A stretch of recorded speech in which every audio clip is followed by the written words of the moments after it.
In the second part of our video about what drives biological reactions, we'll talk about enzymes. You should recall that enzymes are made of proteins, with a few exceptions. And in addition to the proteins, many enzymes use cofactors, such as magnesium ions or other metal ions. And they often use other organic molecules,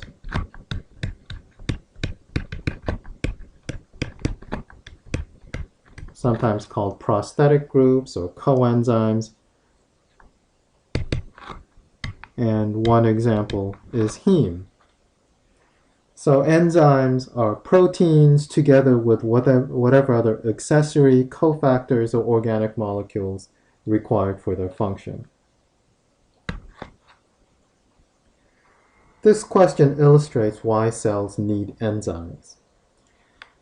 What you see in this question is that glucose, the oxidation of glucose to carbon dioxide and water, is a highly exergonic molecule. The delta G under standard conditions is a whopping 636 kcal per mole. So if there's so much free energy released in this reaction, why doesn't glucose spontaneously combust? In fact, should I worry about the 5-pound bag of sugar in my pantry suddenly deciding to explode and blow down my house? Well, experience tells me that I don't have to worry about that. That a 5-pound bag of sugar is going to just sit there for a long time and not do anything. What this says is that the delta G, while it's very useful for telling us whether a reaction will go spontaneously or not, if the delta G is negative, it's spontaneous. If the delta G is positive, it won't be spontaneous, and in fact the reaction will more likely go backwards. It doesn't tell us how fast a reaction will go or happen. What does determine the reaction rate is something called the activation energy.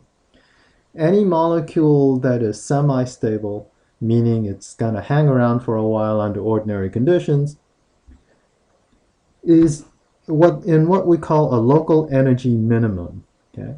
Meaning that for it to go from one state, its current state, to any other state, even if the lower free energy products are available through certain reactions, well, to get from start to even a lower energy product, it has to go through what we call a transition state. Transition state. Some intermediate stage going from reactant to product. And this transition state occupies a higher energy. Okay? So to go from reactant to product, a reactant molecules first have to acquire, there has to be an input of what we call the activation energy to get to the transition state. Before then, it can become product. What enzymes do is that when they bind the reactant or the substrate, they provide a lower transition state. So this is transition state with enzyme. Okay. And in this lower transition energy state, or to get to this lower transition state, they require much less activation energy. And in fact, most of the molecules or substrate molecules that are bound to the enzyme have enough energy that they can attain the transition state and turn into product. And this is how enzymes catalyze or speed up the rates of reactions by providing a different transition state with a lower activation energy.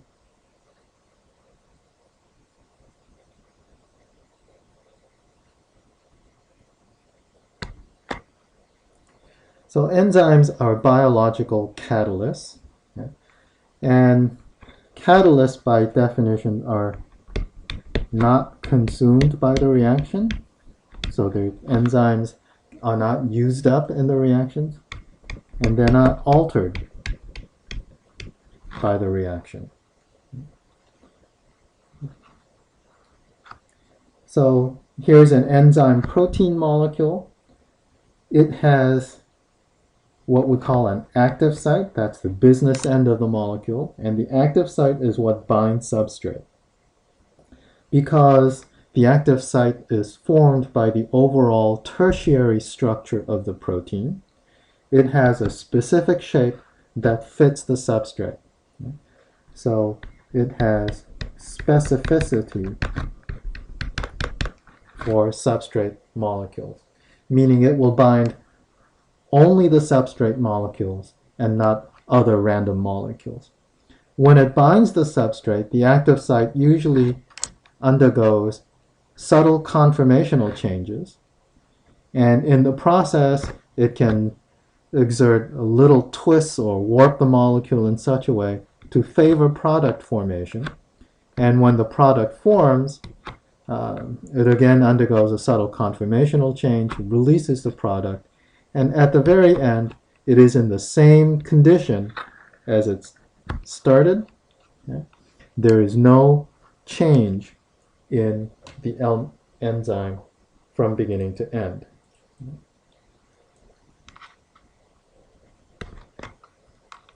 Enzymes show saturation kinetics. You saw this before with protein-mediated transport processes such as facilitated diffusion and active transport. This line here, the straight line, shows the kinetics of an uncatalyzed reaction, meaning that as substrate concentration increases, the rate of the reaction, the y-axis plots V is the rate of the reaction.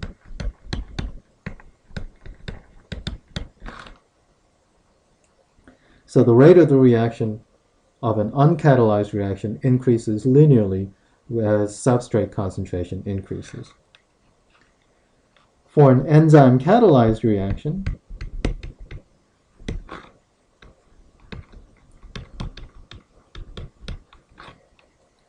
what you see is that for any given substrate concentration, the enzyme-catalyzed reaction has a much higher velocity. It also increases with increasing substrate concentration, but at higher and higher substrate concentrations, the rate of increase slows down and reaches a plateau. The highest level of this plateau is what we call the maximal velocity, or Vmax. Okay? And Vmax is attained when every single enzyme molecule is saturated, meaning that it is turning substrate molecules into product molecules as fast as it can. And so that's Vmax, and that's an important property of enzymes, is how fast individual enzyme molecules can actually work. What this plot also shows is something called Km, which is affinity of an enzyme for substrate. Km is simply defined as the concentration of substrate that produces half maximal velocity. And the trick here is that the lower the Km, the higher the affinity of the enzyme for substrate. That may seem a little backwards, but let me illustrate. So let's say this is Km for enzyme 1. Let's say that there's another enzyme that has the same Vmax, but its kinetics look like this. So it has the same Vmax. This is enzyme 2. And if you plot, so since it has the same Vmax, it's going to have the same half maximal velocity. Now, according to this plot, what we see is that enzyme 2 has a much higher Km, meaning it needs much higher concentration of substrate to attain half maximal velocity. Okay? So enzyme 2 has a much lower affinity for substrate. Think of it this way. For the first enzyme, is able to work more efficiently at low substrate concentrations than the second enzyme.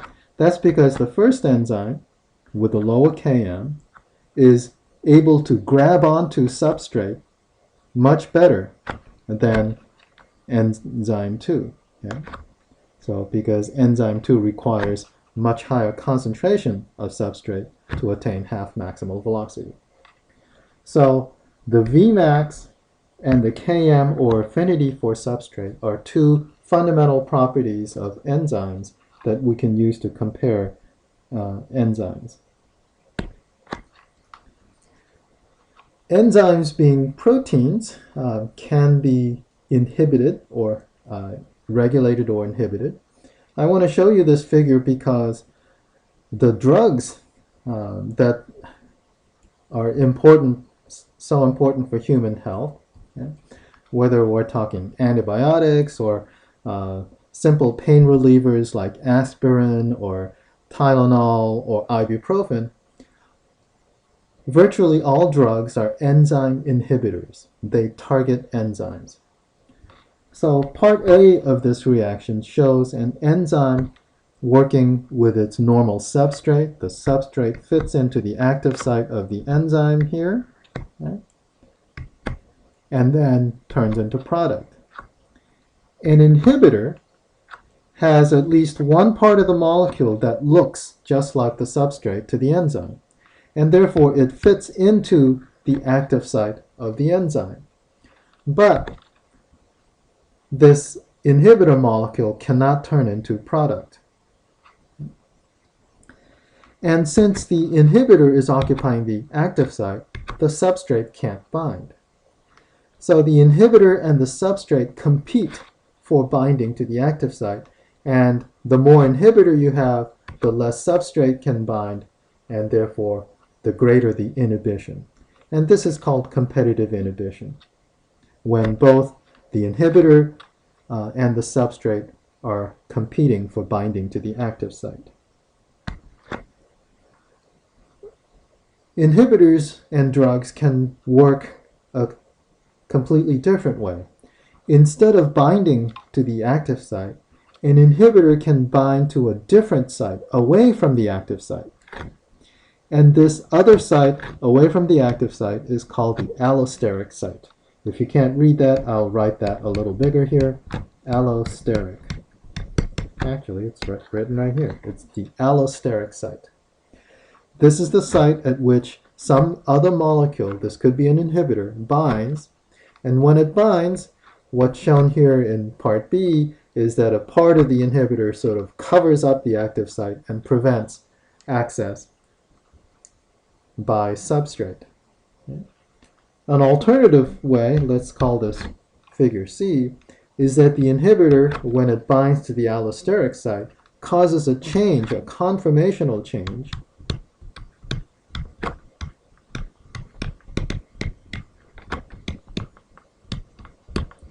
in the molecule so that it alters the shape of the active site.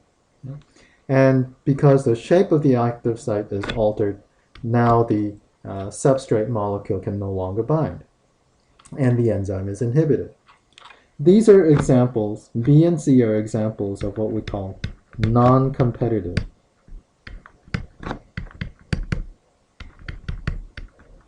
inhibition, because there is no competition with substrate for binding to the active site. Now, I want you to think about one other situation, which is kind of like C here, right? But imagine that we have a molecule that binds to the allosteric site, okay? But the enzyme, starting off, has the wrong shape. It's inactive. So, in this alternative scenario, we have an inactive enzyme. the inhibitor binds to the allosteric site. When the inhibitor is bound, the enzyme now has a conformational change so that the active site now acquires the right shape.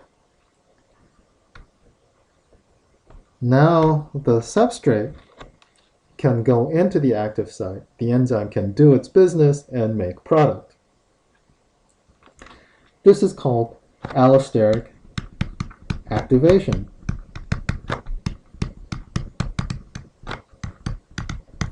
And what we see is that enzymes can be regulated either way, that there are allosteric inhibition and allosteric activation of different enzymes.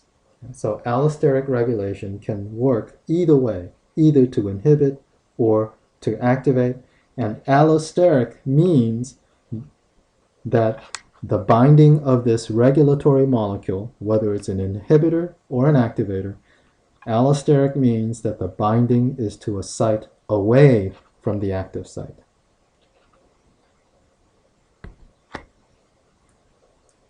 Regulation of enzyme activity is really important because this allows a cell to both adapt to changes in its environment and changes in its conditions, and also to maintain homeostasis.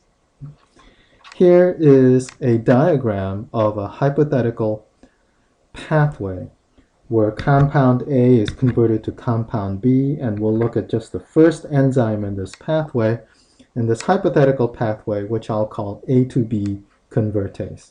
Okay? B is then converted to C by a second enzyme, and C is converted to product by a third enzyme. Okay? And let's say that the product is what the cell wants to make. Well, in this pathway, once enough product has formed, the product concentration becomes high enough, the product can then go back and maybe allosterically regulate A to B convertase, and you can have feedback inhibition, and this is called negative feedback because it's shutting off enzyme activity. But feedback regulation can also be positive. We can have positive feedback. Let's imagine a situation where the product at some point is metabolized. Okay? It's used up and forms some sort of metabolite. So when metabolite levels increase, then the cell knows that the product level is low because most of the product has been converted to metabolite. So high levels of metabolite indicate low levels of product, and the cell needs to make more product. So what then happens is that this metabolite will again allosterically regulate the first enzyme in the pathway, A to B convertase, remember, and now allosteric binding of the metabolite activates the enzyme. In that case, this pathway is now activated, turned on, and more product is made.